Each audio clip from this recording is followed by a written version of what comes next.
అసలు జగన్మోహన్ రెడ్డి గారు ఎవరు? హిందువా, క్రిస్టియనా, కాదా? నేను ఎందుకు అంటున్నానంటే, ఇప్పుడు నేను హిందువునని నేను గర్వంగా చెప్తాను. చంద్రబాబు నాయుడు ఏం చెప్తున్నారు? అయ్యా వెంకటేశ్వర స్వామి మా కులదైవం అని చెప్తున్నారు. పవన్ కళ్యాణ్ ఏం చేస్తున్నారు?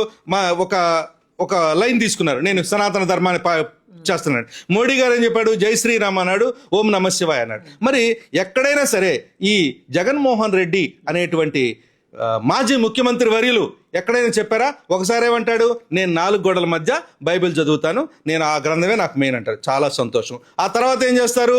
అక్కడికి వెళ్ళి గంగా నదిలో మునుగుతారు. నేను హిందువుని అయిపోయాను కాబట్టి హిందూ బంధువులందరూ నేను హిందువులు ఉద్ధరించడానికి వచ్చానంటాడు.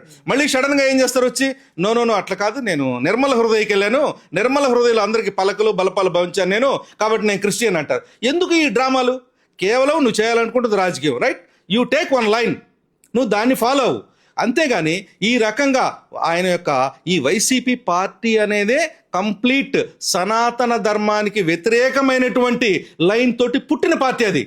ఇలాంటి సనాతన ధర్మానికి వ్యతిరేకంగా ఉండేటువంటి పార్టీని హిందువులు నమ్మాల్సిన అవసరం లేదు.